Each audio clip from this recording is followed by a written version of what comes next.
Сәлем достар, менің каналыма қош келдіңіздер. Бүгін сіздермен осындай керемет болатын кобра салатын дайындайтын боламыз. Бұл салат өте оңай және де қыста свежий болып тұрады. Алдымен менің каналыма тіркеліп, лайк басып пікір жазуды ұмытпа. Толық керек заттарды төменге жазып қоямын. Алдымен тәтті бұрышпен сарымсағымызды осылай сіздерде егер ет тартқыш болса, сомен өткізіп аласыздар. Менде осындай өткізетін бар, сомен майдалап алдым.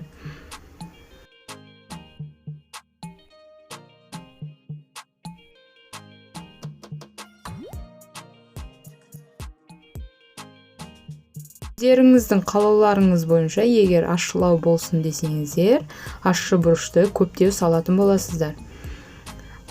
Қызанағымызды да дәл солай майдалап өткізіп алатын боламыз.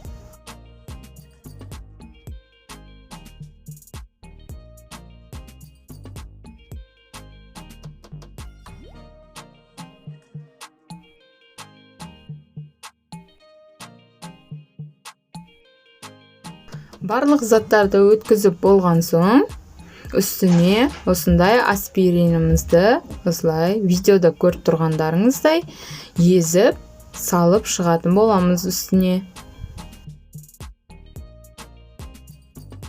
Керегінше тұз саламыз. Мен қазірге осынша салдым. Егер аз болса, ертең жауып жатқан кезіңізде тағы да көріп салып жібересіздер. Енді 3 күнге салқын жерге қойып, тез араластырып тұратын боламыз. Міне менде 3 күн тұрды, осындай болды.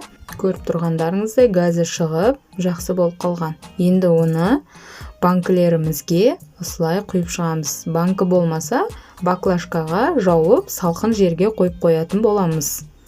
Баклажкаға да жабуға болады бұны.